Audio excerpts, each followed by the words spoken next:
if their offerings are getting closer and closer from differentiation standpoint, but they have legacy customer in the lower product in this particular case, they have to choose a path. They have to choose a path of either driving people towards the higher product, in this case the mid product, or making this product really tailored for a niche. Growing a business requires a holistic approach that extends beyond sales and marketing. This approach needs alignment among people, processes, and technologies. So if you're a business owner, operations, or finance leader looking to learn growth strategies from your peers and competitors, you're tuned into the right podcast. Welcome to the WBS Podcast, where scalable growth using business systems is our #1 priority. Now, here is your host, Sam Gupta. Hey everyone, welcome back to another episode of the WBS Podcast. I'm Sam Gupta, your host and principal consultant at independent ERP and digital transformation consulting firm Elevate IQ. While you might feel that SAP does not care for the SMB market, SAP Business One is one of the most successful products. SAP Business One incorporates all the great features such as financial control and relationship map, along with the speed of the HANA database. SAP Business One also has a similar data model and architecture as their other product, which provides the SAP experience at a fraction of the cost. But SAP Business One Cloud is not as advanced as its on-prem variant. So is SAP Business One still a potential option for you? Or should you be looking at some other cloud and web-enabled products? In today's episode, we invited a panel of industry experts for a live discussion on LinkedIn to conduct an independent review of SAP Business One's capabilities.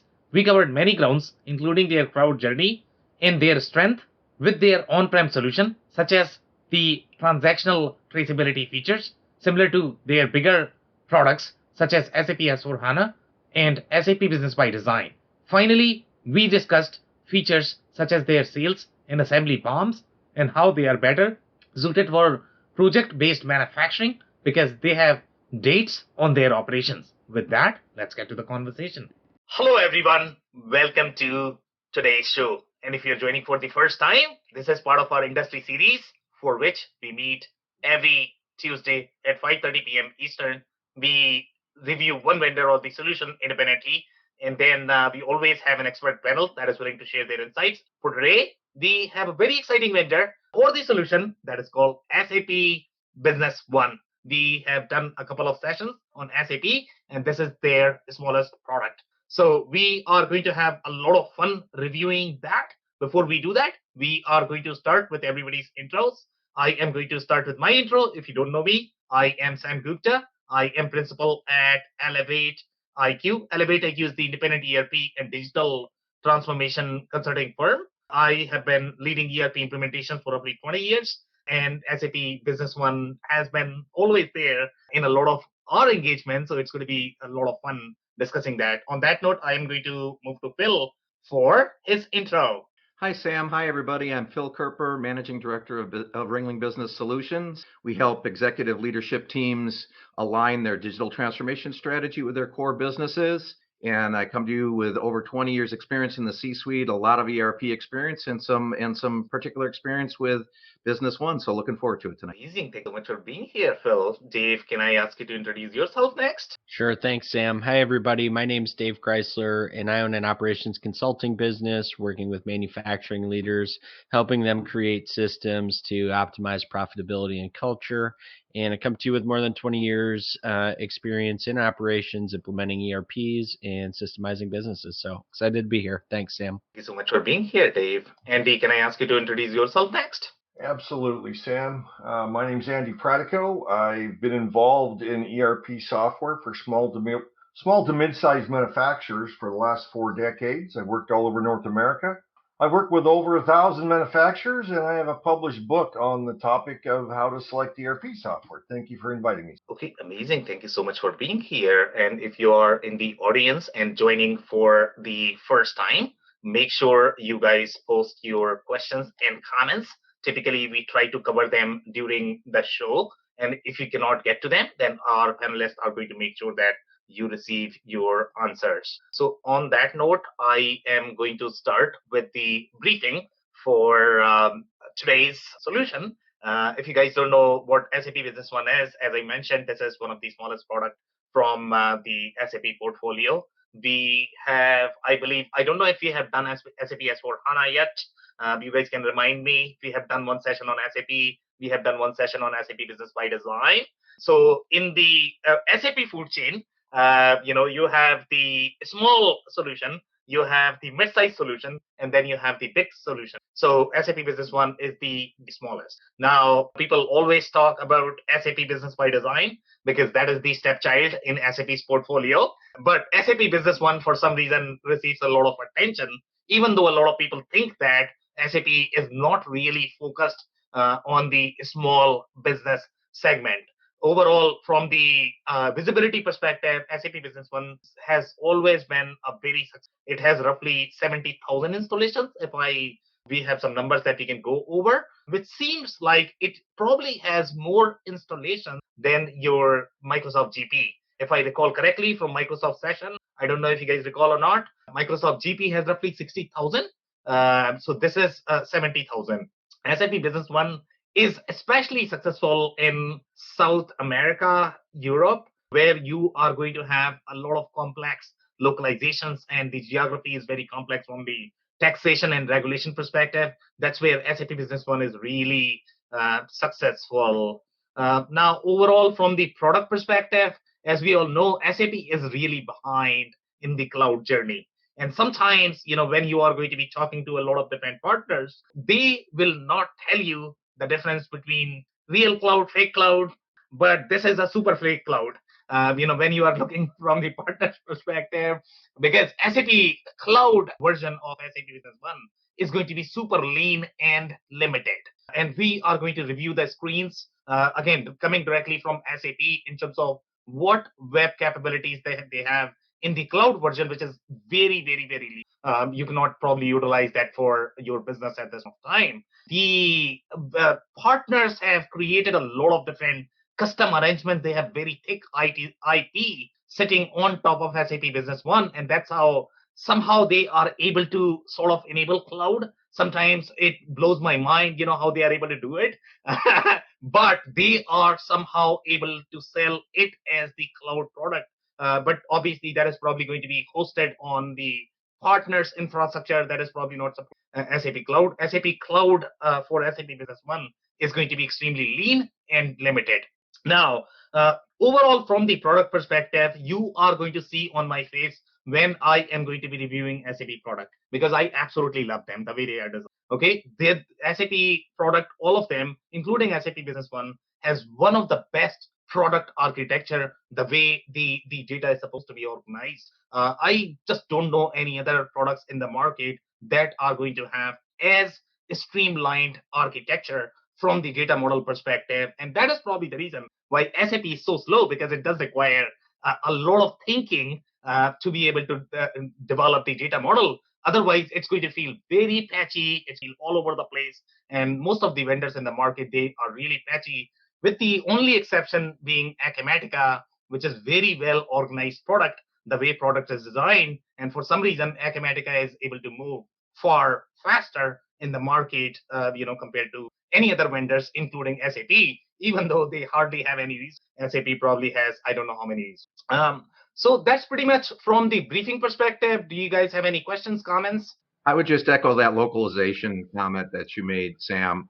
The times I've run into this software, there's companies that were very happy with it because of its ability to be localized, particularly in Europe, South America, places like that. I just think that's a real strength for them. Yep, I agree. Anything else, Dave, Andy? I was just going to mention that, to be very clear, as you mentioned, SAP has 3 major products to promote, and they purchased the SAP Business One product from a Israeli company about 20 years ago or so. Yeah. And was for the full purpose of SAP was losing business because some of these smaller organizations that were using the big SAP at corporate were going off and buying other vendors because it was too big for their facility. So this was a great little plug and play and to be able to maintain their customer base. One more quick comment, Sam, and just a buyer beware comment.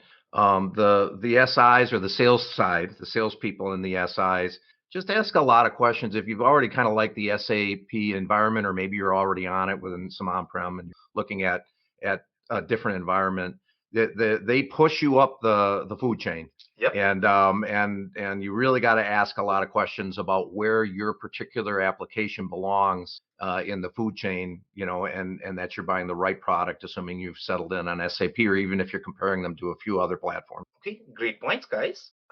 You don't have any other comments, then I am going to move to the detailed discussion now.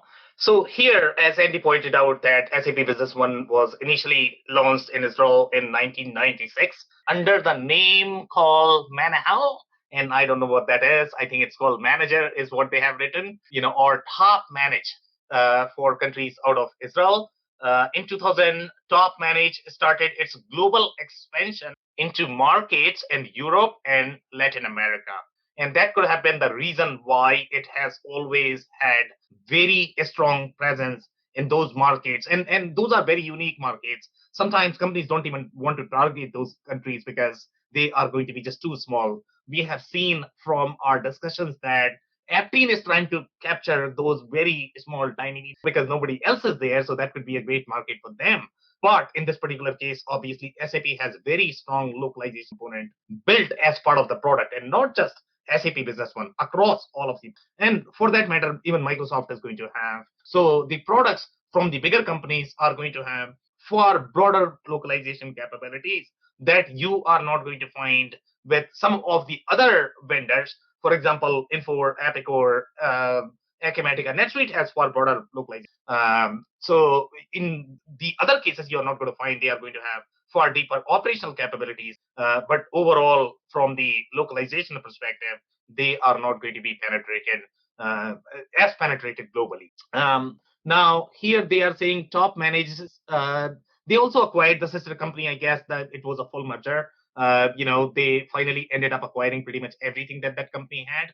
That's how I am reading these comments. Then the commentary is saying the acquisition allowed SAP to reach out to the small market through partners, also to gain additional business from the smaller subsidiaries of its enterprise customers. So, Andy, I'm not sure how true the comment that you made is that, but I think that the reason why SAP acquired SAP, because obviously they wanted to get their foothold in the smaller market. They were never a company for the small to medium business market, but this is how they got into the small to medium size business market. Even today, if you look at the way SAP organization is structured, it's very different. SMB is one team, enterprise is one team.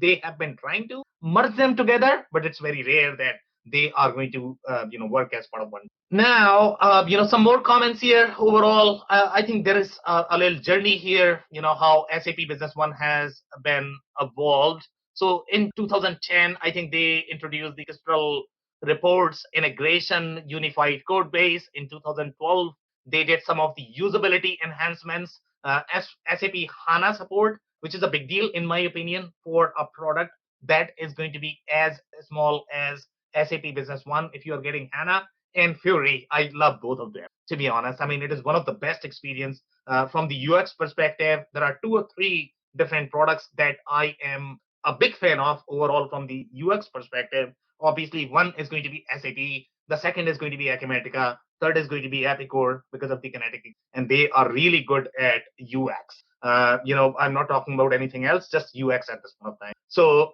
here, Fury is amazing. HANA is amazing. No questions about that. 2013, they introduced single sign-on, bin locations, and that's where they got the 64-bit client. So, by the way, they are going to have HANA, they are going to have Fury, but on Dex. They don't have cloud. Okay, so make sure you understand that, because when you're looking at the product, it's not going to be cloud. It's probably not going to be web. Even if it is going to be web, then most likely it is going to be partner hosted. They must have used some tricks to port that product somehow over web. But officially from SAP, the cloud version is very, very, very lean. So if SAP Business One is promoting a cloud version, that would be a single tenant. Is that right?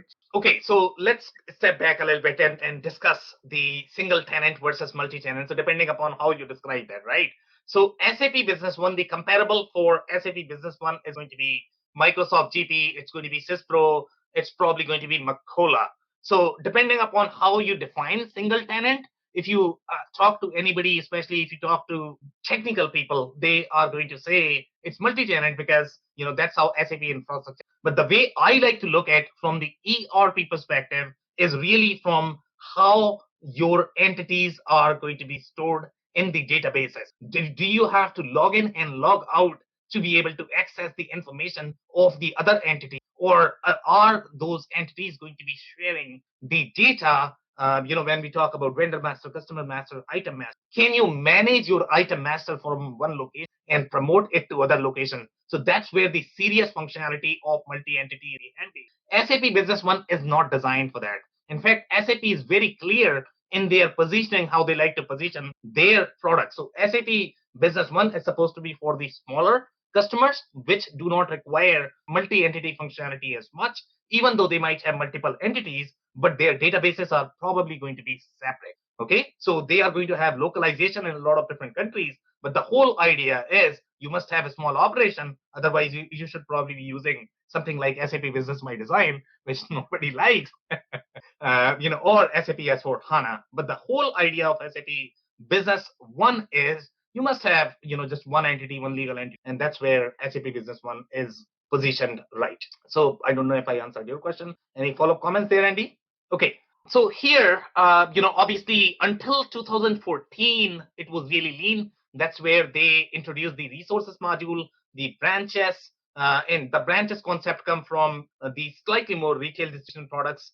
Phil, as we had reviewed, Acumatica has branch concept when you are going to have these franchises. So the whole idea is sometimes the branches are going to have balance sheet, sometimes they are going to be P&L centric, branches. So most products that are going to retail distribution centric, they can support both of these scenarios, but that is not your, the company, the entity, and then you have the site, and then you have the branch, right? So the branches are not supposed to be the legal entity. They are still supposed to be just it's not dimension either. Some products track it as just the dimension, which is not a very cleaner model. So in this particular case, it's still going to be slightly more company, but it's not a company. I don't know if I'm making sense here. No, I think you are, and that's pretty consistent with all of these, is it not, Sam? That you're gonna tie a balance sheet to an entity of some sort, and then if you have branches or you have other sub organizations, if you will, that you'll tie sales, gross margin, OpEx expenses, things like that, but probably not balance to it. You'll do that more on an enterprise or on a business base. And I think that's consistent with a lot of these packages. So I want to be clear there. So in terms of the entity, if you look at all of these products, typically entity is going to have the chart of account. It's going to have a currency, distinct currency. Some products are going to be limited. They cannot support different currencies. So for example, let's say if you have a legal entity in Canada, legal entity in the US, then you are probably going to be creating these in two different entities. And then you might have 2 sites in Canada, 4 sites in the US, and those are going to be represented more as the site. Now, you are a retail organization, you might have 5 stores. Let's say, under one entity in the US. Now, those could be branches. Sometimes they could be P&L based, sometimes they could be balance sheet, depending upon how you are structured. Right, and I don't want to get too far in the weeds, but it's really a matter of if you have a full ledger or a sub-ledger, right? So it's really a matter of at what degree are you reporting the financials? In other words, at what degree are you rolling that entire business up? Entities, one of those words that's used in different ways, but in this case, it probably fits, right? It's an actual business. It's a business that's a legal entity. You would need a full ledger for that business in any of these software packages. I agree. Okay, so in 2016, they introduced the project management capabilities, the browser access, and again, I don't think this is the cloud browser access. This is, I don't know what that is, but, they sort of seems to be claiming that they probably introduced there. And then they are talking about MRP, but that was only available in HANA version. So HANA is going to have far deeper capabilities, at least for the very deep technical capabilities from the recommendation perspective, from the MRP perspective, they are all going to be available in HANA because SQL could not support the workload that a product as thick as SAP Business really needed. The customer 360 was only present in HANA just because of the transactional depth, as I always talk about, because when you are trying to associate pretty much everything related to that customer to the customer record, that becomes a very, very, very, very thick, business object that if you are going to be operating on that or if you're retrieving that, that becomes a very thick call overall from the database perspective. And that's why they probably had that only in case of HANA. Then in 2017, they did a little bit of production enhancement, RMA features they launched. So as you can see, I mean, again, I don't think the SAP Business One had very deep functionality overall. It was supposed to be very light manufacturing product in general. It was not supposed to be a very thick product. So in 2020, this is where I guess they launched the Fury experience, and that is something I absolutely love, the way Fury is done. And then they introduced some of the interactive Gantt chart, project management. Again, the operational project management capabilities that we have seen in the case of Microsoft that you are going to find in the case of SAP as well. And we are going to be reviewing their manufacturing, the way SAP likes to think about manufacturing scheduling. In my mind, that's far stronger in general, the way they have done. And Andy, we can talk about the differences in the other manufacturing software. Some of the things that I definitely want to point out, the way SAP approaches it. And these capabilities are available with SAP Business One fairly. But again, that's going to be in the desktop world, okay? Not in the cloud world. Cloud world does not have the production yet. So I want to be crystal clear there. Okay, so I can take some more comments. So this is the latest slide from them. And this is the announcement that is coming from 2021, 2022 announcement. And they claimed that they had roughly 70,000 plus customer, 1.2 million users available in as many as 50 country localizations in 28 languages. SAP Business One used in more than 170 countries. I don't doubt that at all. And then you have 360 plus large enterprises running Business One in 7,000 subsidiaries. And guys, and Phil, you can help me with maths here, but that seems like that, probably on an average, they have roughly 20 subsidiaries that are running on Business One, which is commendable. I don't recommend it. Okay, running 20 on Business One is a big deal. You should not be doing that, but seems like they are probably doing that. And that's probably a stretch because these partners are trying to oversell SAP Business One's capabilities. Yeah, or they're using this for limited functionality and they got other things going on too. It's possible. That I don't see this software in that app and with that many spread that thin. It just doesn't seem right. Yeah, and most likely in my experience, if you are in the geography such as Europe or South America, sometimes you might be making $50,000 in each country because those countries are going to be very small. So you don't have to connect them. That is just a stretch to integrate them, to be honest. Okay, so, but I mean, you have to be in those countries because you might have 300 people living in that country. Then you have to move to some other country. So that's why it does really well in South America as well as Europe, just because the local overall footprint of those countries is probably going to be really small. The amount of revenue that you can get in those countries is small. So you anyways need to expand to 10 countries to feed your family. Okay. So any other comments, guys? Well, I just one comment on that lower right-hand side of this slide. So it's always interesting to find out, especially a company that has multiple platforms, of where they're investing and what their roadmap is. And are they investing in one of their software options, or are they kind of letting it die on the vine, which means it may be getting to the end of its life? And their motto, enrich the core and extend the web client, implies that they're investing. But when I looked at that yellow section there, I'm interested in your guys' opinion. It doesn't look like they're adding that much real functionality to their cloud client. So I'm wondering if this really, everybody wants the cloud, but I wonder if this really is an on-prem solution more than a future cloud solution, Sam, based on their roadmap. Interested in your opinion on that. Dave, you unmuted yourself. Comment? Yeah, I was just going to say from my perspective, Phil, I mean, again, looking at the material available, it seems as though that they're positioning it that way. It's out of all the solutions we've seen, it seems like that's a pretty clear tact from their positioning standpoint. That's at least my perspective on it. I'd be curious to see where you stand on it, Sam. Yeah, honestly speaking, Phil, there are two reasons. Number one, SAP is not as committed to the SMB, irrespective of how hard they want to yell that no, no, no, no, no, I care for my SMB market. So for them, SMB is just a lead generation strategy. Okay, so from the product development perspective, they have put something out there. When they had acquired, the product was really thick. They didn't put as much effort overall in developing that, right? That's probably the reason why it is going really slow. And then they have a conflict. In my opinion, if you are going to make this product as thick as SAP Business by Design, why are you not promoting that product, which is the wonderful product? It has far deeper functionality. It doesn't make any sense whatsoever why you have to. In my opinion, they should just kill SAP Business One, but then 70,000 customers that they have, they are not going to be happy.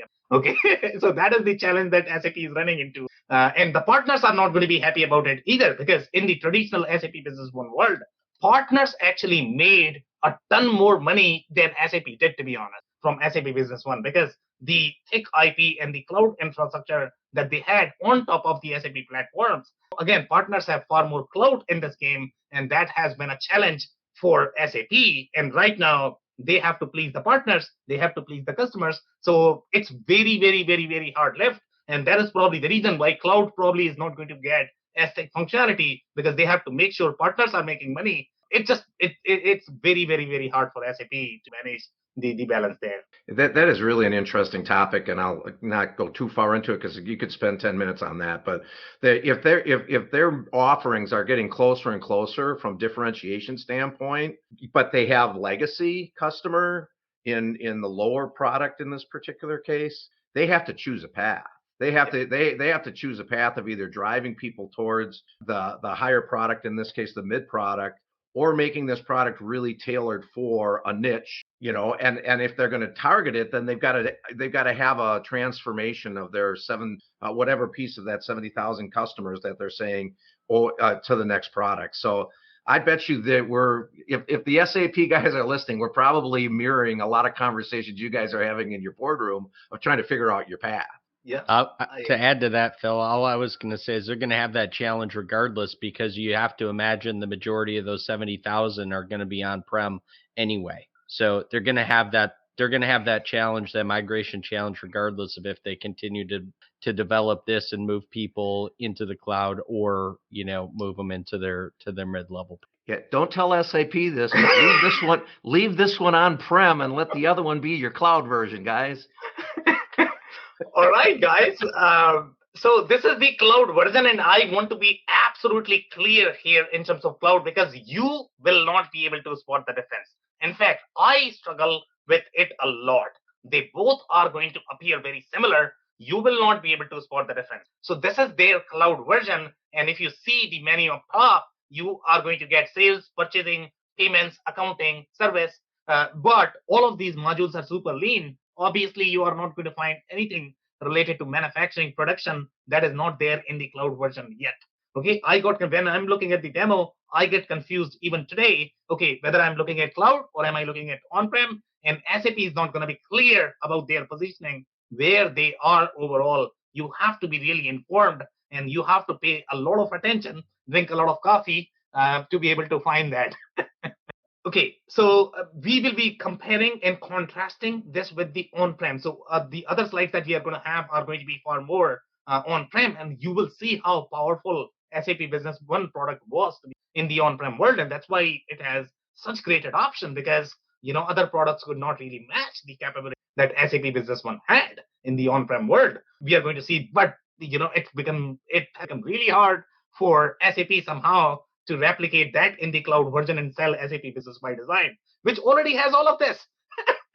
Okay, so here is how, now this is all on-prem, okay? Now this is not cloud. So in this particular case, if you actually pay attention to the difference in the menu, then you are going to see things like inventory, procurement, production, MRP, all of that was not there in your cloud version. the functionality is not as thick. In fact, one of the top partners, SAP Business One partners, if you look at their demo, they have pointed out that it is more of the reporting tool. The web is the reporting tool. So if you want to do more of the analytics on top of your on-prem instance, then you are going to be using web.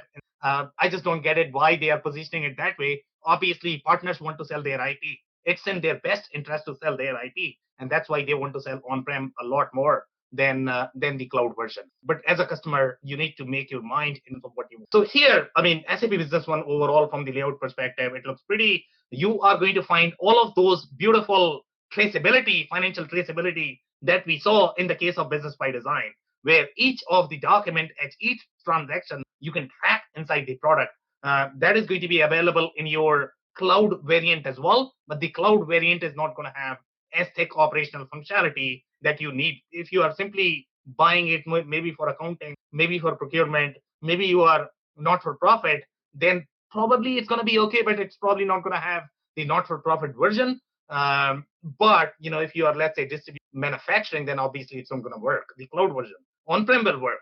Here, we have some more slides, and some of the things that you may want to notice is going to be related to the company. So this is where the whole single tenant versus multi-tenant versus single entity, multi-tenant entity conversation will be there. So here, the way the product is structured, each of the legal entity is going to be residing in a separate database. That's how this is structured, and that's why if you have UK, in the UK also you have multiple divisions.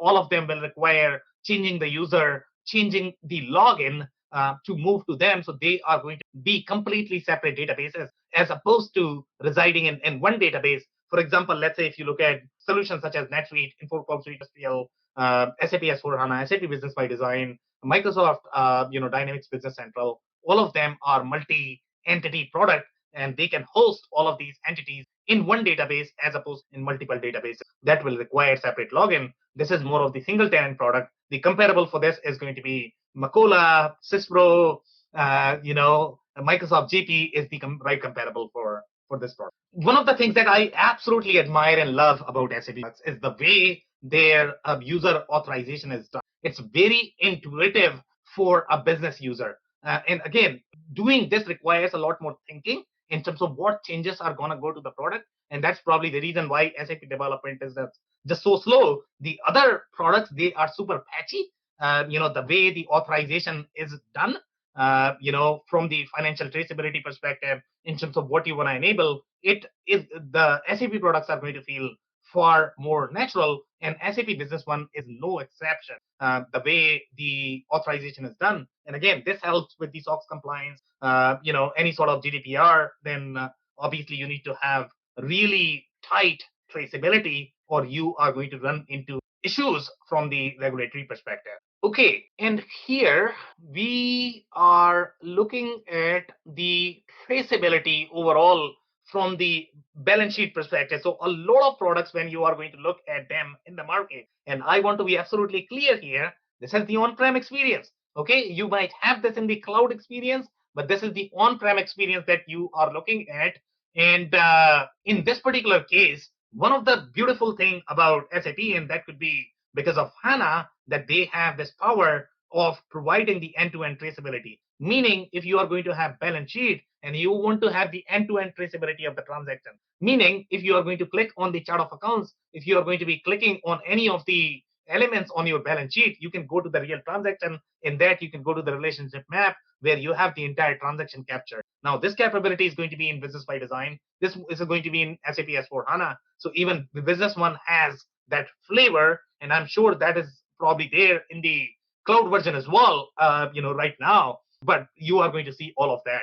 So again, with SAP, irrespective of whether you are buying the smaller product or the big product, you are going to get all of those good things that are part of the overall SAP. Now, some of the things overall from the inventory perspective, if you look at, for example, the UOM functionality, the unit of measure, is one of the strongest. And I have seen this functionality in some other products. For example, let's say if you look at products such as Syspro has very strong unit of measure support because the product is really targeted for the distribution companies. those are the ones that are going to require the unit of measure support.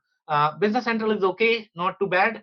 There are, so again, depending upon where the solution, SAP Business One does really, really well in the space. So that's why they have a lot more capabilities overall from the item group perspective, from the unit of measure perspective.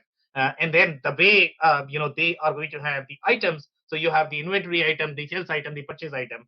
Some of the solutions do not have that distinction, and sometimes it's very, very, very hard to isolate. Okay, let's say if the item is already produced, but I don't want to sell it right now, can I disable that? Sometimes even in the bigger solution, when you look at the manufacturing solution, it becomes very hard to do that. But a product as small as SAP Business One has all of that. If you look at the architecture of the screens, the way they are designed, it appears very clear. So you look at the general, the purchasing data, the sales data. So it's really designed from the business user perspective. You don't have that clarity in a lot of different products. So even though they might have a little bit architecture, but it becomes all over the place. They might call it something else. So here you are going to have very natural experience, because typically your departments and the data sets are going to be segmented across your functional silos, and that's how SAP likes to structure. And again, this is a real product that you are not going to get in any other products unless they are really well thought of and they are not just a bunch of acquisitions. Some controls that you have overall from the purchase order perspective, SAP has a lot of controls built in. So your data integrity is probably going to be far superior in general when you are going to be making any changes. Some people hate that, but that is designed to protect you, especially in the case of you definitely need those controls. The other things that I wanted to touch on the other slide is, SAP is not going to have as deep Excel capabilities. And again, the reason why SAP does not like Excel is because they are trying to promote as much control as possible overall from the product perspective. But they do provide you the capabilities to, let's say, copy the purchase order to purchase order right from the screen.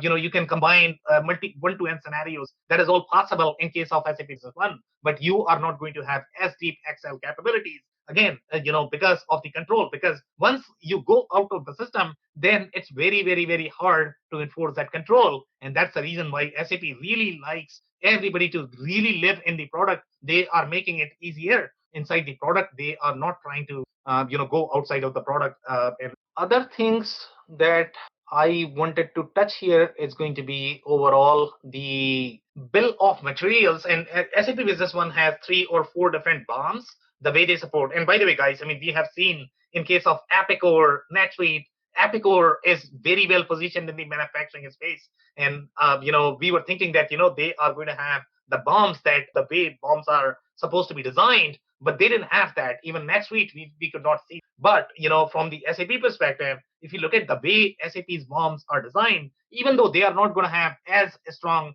manufacturing capabilities. For example, SAP Business by Design, even though it has very thick operational functionality, it is going to struggle with capabilities such as subcontract operations. Okay, it's really going to struggle with that. And most manufacturers are probably going to require it also struggles with things like sales comp. You probably would require add-on. So these are going to be the challenges that you are probably going to face, even in case of Business One, even though it is going to have very deep GL capabilities, it's going to have very strong UOM support. But when you look at the core manufacturing features that you are probably going to require, you might struggle with all of those. But from the BOM perspective, the BOM is very natural. Okay, it supports 3 or 4 different BOMs. It has the sales BOM, then it has the assembly BOM, then it has the template BOM, and then a production BOM. And the BOM is going to be as natural as the way we saw in case of Infor Cloud Suite. And that is one of the fewest product that really captures the way the manufacturing BOMs are supposed to be captured. Obviously, all the big ones are probably going to have those capabilities. But in case of SAP Business One, has very natural structure of BOMs. Okay, so this is the part that I really like about SAP Business One. And this is going to be the overall, and Andy, I would love to hear your comments as well. So some of the things that they are able to do it really well overall from the BOM scheduling perspective is going to be that they are able to capture the dates at each operation. So I don't remember seeing it in the case of Epic or Infor definitely does not have that. I know for a fact. Okay, so that is going to be dates at the operation level. Okay, so this is going to be helpful. Let's say if you are producing a job that runs quickly, let's say within 2 hours on a manufacturing, then no problem. You have your costing done, you have scheduling done. But if your jobs are going to be extending over the period of time, meaning let's say you produce something, then you stop for 2 days, and then after that you need to again schedule. And even in the smaller manufacturing shop, you have those challenges because they cannot really run the machine. Machine could be the bottleneck, and because of that, they have to wait for a day or two. So sometimes the scheduling becomes very hard. You need to go off the system to be able to manage this, or you need to, let's say, store this in the inventory first. So then you are going to create additional transactions to be able to store, and then you have to release, and then you have to find place to be able to store. So, it becomes very complicated from the operation. But in the case of SAP, you have the dates at the operations level, and that helps you in, catering to these situations. And this is where, let's say, if you are a very project-centric engineer to order manufacturing organization, you are probably going to like the SAP experience far more than any traditional manufacturing centric solution because of this aspect. Number one, the project management capabilities are going to be far longer. The procurement and the resourcing is embedded as part of that. And then you have the complete WBS. It's not just the budgetary task that you are trying to capture. You are really going to have the whole Microsoft project experience, and then your scheduling is going to be slightly superior as well overall from the scheduling perspective. By the way, again, this is available in on-prem. Okay, you are not going to find all of this experience in cloud, and that's my challenge. Okay, why do you not have? Obviously, business by design product is going to have, but it does not exist in this one as of today in the cloud. So Andy, let's just take 2 seconds to talk about scheduling, especially in SMEs. It's my experience that the majority of SMEs that have a legacy or even a little bit of a newer small ban or one of the lighter ERP systems are not using the ERP for scheduling. They're using spreadsheets and other back end things for scheduling. It's a tipping point of being easier. It's more direct just to work on a spreadsheet and work on the scheduling than it is to populate this. I wonder if this is robust enough to have somebody who's using spreadsheets to schedule their shop to move to the ERP. From those couple screens I saw, they were pretty. And you put the dates in, as Sam said, but is it enough? And have you seen your customers move to this type of a platform to schedule? I don't see that often. Well, I think that Gantt chart that Sam was pointing out was for project management. Is that right, Sam? I couldn't tell. It wasn't for a work order. It was for a project. That looks like production scheduling to me, but it's hard to tell. It's small. I can't read it. So the Gantt chart is also going to be, and that's where, the beauty is, to be honest. It's really hard to produce Gantt chart in some of the other manufacturing because you don't have the start and end date and you don't have the buffer that you typically need. So this is not going to be just for the WBS. It's going to be for production schedule. Oh, right. Well, but my point to Andy is the start and end date's great, but you still aren't going to be able to really capacity plan off of that. And you can do a lot with a spreadsheet when it comes to scheduling a small shop. So Andy, my question to you is at what point is there enough functionality in these for them to actually do scheduling? Well, I'm not familiar with the depth of what Sam is showing here, so I really can't comment on that. But you're right. Most ERP systems, they all claim to have scheduling, just like this one certainly does. And they all have the ability to demonstrate something called scheduling. But I find that what the rubber hits the road is when you ask those ERP vendors for a list of customers, especially complex like engineer to order, that are actually using. And I rarely come across any company use any of these for that purpose. I mean, the Infor products certainly do, but I'm not familiar with companies using this tool, for example, that for scheduling. It sort of looks nice. So I think that's just for manufacturers that might see this, that really want to get off of the more manual scheduling process. It's worth a good deep dive on what these guys are really providing when it comes to scheduling, because there's a lot of functionality you need to really do that well. The thing about scheduling, it's like every other terminology in ERP, is that there's 100 different definitions. And you really have to know what it is you expect a system to do before you can even know whether this one does or not.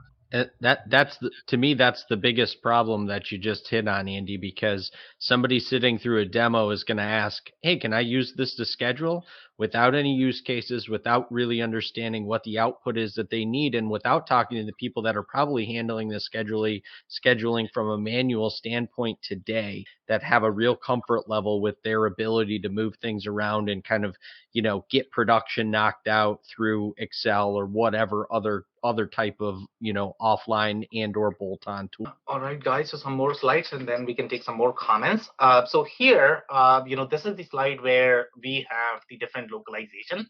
And obviously the localization is going to be just phenomenal. The number of countries that are going to be supported as part of the product, it's probably going to be the most that you can find in any small products. So obviously it is designed for that. The other things that I wanted to hit on and to be, this is the BOM, Andy and Phil. So this is the sales BOM, and in sales BOM as well, you have a lot more flexibility. Number one, the BOM is the sales BOM. So in case of sales BOM, you can really, there are certain limitations BOM, the way sales BOMs work versus how the assembly BOMs are going to work. In some cases, you are allowed to change quantity. In some cases, you are not allowed to change the quantity. So typically, this functionality is going to be helpful with how you are going to be showing the BOM on the code. And typically that is beneficial in case of your distribution businesses. Sometimes you want the expanded contents of the kit. Sometimes you don't want that. So that's where this all functions. That's why they have so many different BOMs, the sales. The template is going to be more of the configurator. Obviously, SAP Business One is not going to have any configuration. Okay. So if you are as a sales BOM, how do you define that? So sales BOM is going to be a BOM that is part of your code. So for example, let's say if you look at Epicor Info, right? I mean, they are going to have the estimate BOM, if I'm not mistaken, right? Estimate is a BOM as well. So let's say if you have the make to order situation, the sales order is going to have all of the components that you are going to have, and that is going to convert into the estimate. Estimate is if they confirm, let's say the customer confirms the code that, okay, version 1, version 2, version 3, I like it. Okay, BOM goes to your production floor and they start, producing it. So the sales BOM is going to be the whole idea of sales BOM is how you want to show on the. So sometimes, you have to remove certain things from the sales code perspective. Not a lot of systems provide that flexibility. In some cases, you are going to need that flexibility because, sometimes what you want to do is you want to show just the parent item and you don't want to show all of the contents because then they will know how to produce that and then you are out of business. So a sales BOM is just a more simple version of the BOM. Is that what you're saying? No, not simple. I would say it's really related to the configuration options that you are going to be needing at the sales code level as opposed to at the production. The whole idea of production BOM is how you want to manipulate that for the production. Sales is meaning how you want to manipulate for code. And yes, in a lot of different businesses, you need that flexibility. You need that commercial experience that does not exist in a lot of different. SAP provides that natively for most. The assembly is the similar kitting, I guess. It's not really so they have the assembly BOM and then they have the your template BOM, and template BOM is the configurable BOM, but they don't really have the configurator. So obviously, if you are configured to order manufacturing, you are simply going to have a template, but it's not really nearly as close to your configured to order manufacturing. But then, in the BOM, you are going to have all of those operations, and this is where you are going to have the quantity. I'm trying to show the assembly BOM. You can change the quantity. In the template BOM, you can change a lot more things. In the sales BOM, you might not be able to. Now here, this is the routing step that I was looking for. In the case of Epicor NetSuite, I could not find those. So these are the steps that I typically need for my BOM because that's how your manufacturing BOM is supposed to. And so one of the things that I really found, and I was mentioning to you, Andy, right? So this is where you are going to find the setup, but you are not going to have as much distinction overall in terms of how many different types of hours that you can capture. So here you are going to have an option for the runtime. You are also going to have waiting time. But let's say if you look for the setup hours, you look for move hours, all of those options may not be there. But at least you have the back flushing functionality at the material as well as at the labor level. So you have some flexibility there. And then this is the capacity planning module. So this is the resource master data. So the whole resource module is very sophisticated. The way resourcing is done, that is going to have all of your dates as well as part of your capacity planning. Again, that is very hard when I look at slightly more job-centric manufacturing packages. They don't accommodate. For them, it is always going to be the fast-moving job in the same day, and that's why they don't accommodate date. But when you're looking at planning for your supply chain, you need to have that date. So that would be my challenge with some manufacturing solutions that we have seen. These screens are actually intriguing. There's some, you can't really see them completely, but it looks like they've got some pretty good routing and some pretty good demand planning capabilities behind this. More than I thought, that's for sure. Yeah, more than I thought too from the earlier conversation there, Andy. And they're also got, some consignment options and some other things like that, which would be surprising if they're managing that type of functionality as well. That's pretty advanced functionality. Yeah, and this is where, guys, and this is the real bomb. This is the production bomb, as you guys might be able to see it. Okay, so this is where you have the start date, end date.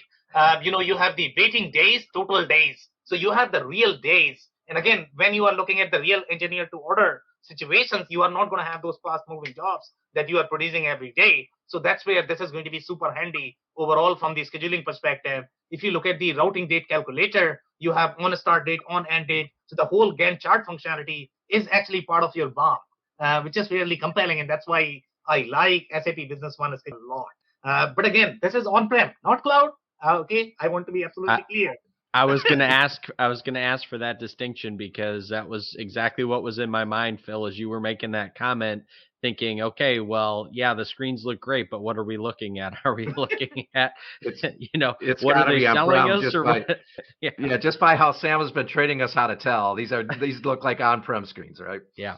Do they sell both versions, Sam? Yeah, and SAP is not going to tell you whether you are getting on-prem, and they'll push you to on-prem because they want to sell, obviously. And they know that they cannot compete using their cloud because it's good. So, they'll make sure, or you are going to be looking at partners' IP.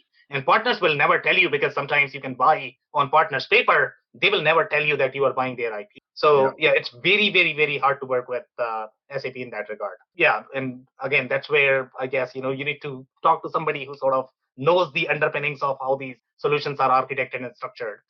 So this is how the job traveler looks. And again, when we look at Apicore's job traveler, okay, I just could not feel how you can do manufacturing in Apicore. I was really concerned there. But this is how the job traveler looks, where you have the operation has material has dates. Okay, so the dates is fairly compelling in my mind.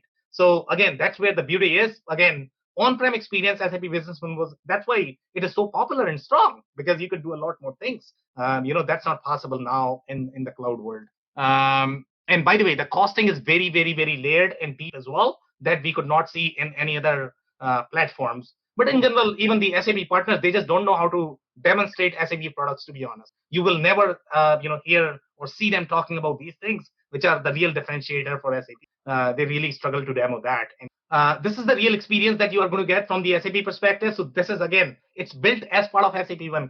This is the kind of traceability that you are looking for. And we saw this is possible in case of your Business by Design, which is a pure cloud product, guys. Buying. I don't know why you would not consider SAP Business by Design. All of these things are available in SAP Business by Design, which nobody really likes for some reason. Well, this is how it displays traceability graphically like this? Exactly. This is going to be your end-to-end traceability of the transaction, starting from your purchase order, whatever happened to that, how many ever returns, how many ever ARs, how many ever deliveries, if something got rejected, quality, everything is going to be part of the same traceability. And that is going to be connected right from your balance sheet. Can you believe? Yeah, and that visual look of the process flows, they've carried that to S4HANA. That's in their DNA, and it's really slick.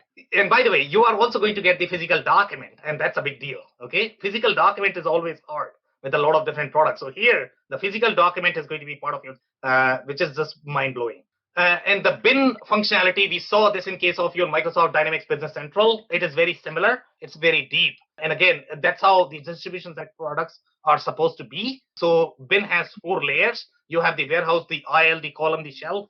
That's how your bins are designed. But overall, the architecture is slightly cleaner and clearer. Business Central gets very confused when I look at it. Okay, I just don't like it because, we could see bins all over the place, and we were not even sure what the hell bin was. Sometimes, it had zone. It's very confusing product but SAP, the way it organizes for a business user, it's a dessert. The only challenge is it's not available in the right now. We're pretty close to time, Sam. Yeah. I have another question for you, Sam. Obviously, they've got these two versions. One's on-prem and one's in the cloud.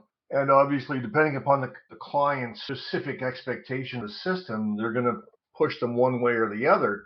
But let's say they want a more advanced system, but there's got to be in the cloud, so they push them to the cloud.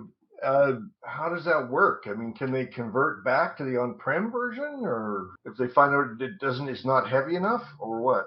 Phil has practical experience with that. Phil can tell you. Okay. Yeah, I mean, you can always set up an instance on-prem. You might even do that for an environment because you want to have a test environment or something. But I think if you fully implement cloud and then you want to go backwards and do the on-prem, it's another implementation. Sure it is. You'll be able to use some process flow and some other stuff, but the software packages have so much different capability that it's almost another implementation in my mind. And I don't know why they said in their thing, and Sam, if you want to disagree with that, you might have some different experiences, but they said in their thing that they want to expand the cloud presence and get into the cloud presence with this particular product. I don't know if they mean it, and I don't know why they would want to do that. It seems like this is a perfect product for it's deeper on functionality than I expected going through this. Yeah. And I think there's a really good market for them. Deeper. The on-prem, yeah, and so why is an SME that needs manufacturing capabilities and some of the BOM capabilities and other things we saw, why do they want to go to the cloud? Just because it sounds good? A lot of companies are that way. They do it because... Phil, so just to be clear, if you are on-prem, you are not going to be able to access the system across your browser and on mobile. Okay, you are going to be VPNing to be able to use the product. That's the difference. Okay, so that's but people have been using VPN forever. And you can also, as you said, you can put some of the reportability type of issues into a cloud access. You're saying no? There's no way. Okay, that's not the same experience. That's why we have cloud. Okay, you won't experience, across the devices and the browser. I want my cake and eat it too, Sam. Well, then, okay, then I'm going to go. Then I'm going to go. And I don't know why VPN is a bad word, but I guess it is. But so, performance, right? That's usually the reason why people work. Cost and performance. Yeah, cost. Yeah. Okay, but so you go to the cloud and you don't get the functionality you want, and you end up with a bunch of workaround software in order to get what you want. What does that cost you? I think a lot of people, though, to that point, Phil, a lot of people aren't kind of recognizing that limitation right out of the gate. Especially they're sitting through these demos and asking some of the high level questions, and I think getting in some cases kind of the sales job on it, right? And if you're already excited about that as a solution, it's easy to latch onto that and then kind of go down the path of, well, it's too late. We're already here, so let's just figure it out and make it work. Okay, and I think that's the big challenge with all of this. It's getting back to Andy's point from earlier, knowing the questions to ask, continuing to dig in, talking about real world use case, right? What's happening in my business? How does that impact the process of this ERP and the functionality of it, and talking through those real examples. And, unless you're engaging somebody that has already gone through at least one, if not multiple implementations, you don't know what you don't know. Sam, have you ever found or heard of anyone that got the demo on the on-prem version but thought they were getting the cloud version, and bought the cloud version and realized, oh my goodness, it doesn't do half of what I thought? Like the old bait and switch thing? So you have both cases actually. Okay, so we have seen some crazy scenarios, and I don't know what these partners are trying to do. Okay, so they are somehow able to create that web experience even in case of your on-prem software. Okay, so probably you don't need to do VPN, because when VPN is a very inconvenient experience, Phil, it's not as easy. So for example, let's say if I want to use my cloud on-prem software on my system, I need to first of all connect with my VPN. Let's say if I'm in a client meeting or whatever, and I am trying to get to my ERP, what that is going to do is it's actually going to disconnect for 10 minutes, and I need to figure out, how that is going to work. and then finally get back. First of all, I need to authenticate my. It's a very, very, very inconvenient experience. But somehow SAP partners have figured out, okay, how to enable that web experience using the on-prem version. So even if you are looking at SAP Business One, some partners are able to sell it as pure cloud when it is not pure cloud. So be careful when you are looking at SAP. SAP Business One is one of the most oversold product in general, the way partner. Right. And I hear you on VPN, except for I've been doing VPN for 20, 30 years, right? And, unlike Andy, I got all my hair. So, it's not that horrible. We've been doing it forever. I'm always jealous. I'm always jealous of all three. Yeah. and last time when we were discussing about the double tabbing scenario, and you were like, Phil, you know what? I definitely want my double tab, right? Yeah. With Salesforce, I can't live without it. Now you're okay with VPN, Phil. Sam, I got to call you out. You just contradicted yourself. I said, well, why don't you just make a way for the on-prem to look like cloud access? And you said I was crazy, didn't know what I was talking about. And then you just said that these guys are doing it. So you got to pick which road you're going to be on here, man. All right, guys, too much fun. All right, so we are close to our time now. And I can take some more short comments if you have. Otherwise, we need to close. The only comment I want to make is that, this is looking at the functionality in the on-prem version is very surprising. A lot, and what you were saying earlier, a lot of the SIs have built their own add-ons or are marketing their own add-ons all over to do with more advanced manufacturing capabilities. So just make sure you know what you're getting when you buy it. If it's a bolt-on, make sure the support is there with the SI, not third-party support, and you're going to get finger pointing. Just make sure you know what you're getting into before you put pen to paper. Okay, amazing. Any other short comments, guys? Phil, Dave? All right, guys, that's a wrap. So if you're looking at SAP Business One, be really careful because obviously you are dealing with SIs and they are incentivized to sell their own IP. It's a great product, but be really careful with the contract as well as with the product. And that's it for today. If you joined for the first time, this was part of our industry series for which we meet every Tuesday at 5:30 p.m. Eastern. We review one vendor or the solution. So make sure you guys are going to be here next week. We are going to come back with another solution. On that note, I want to thank everybody for their time and insight. Thank you so much, Sam. Thanks, everybody. Thanks, everyone. I cannot thank our guests enough for coming on the show, for sharing their knowledge and journey. I always pick up learnings from our guests, and hopefully you learned something new today. If you want to learn more about Dave Chrysler, head over to thechrysler.club. It's THECRYSLER.CLUB. If you want to learn more about Andy Pratico, head over to essoft.com. It's ESSOFT.com. If you want to learn more about Phil Kerper, head over to ringlingbusinesssolutions.com. It's ringlingbusinesssolutions.com.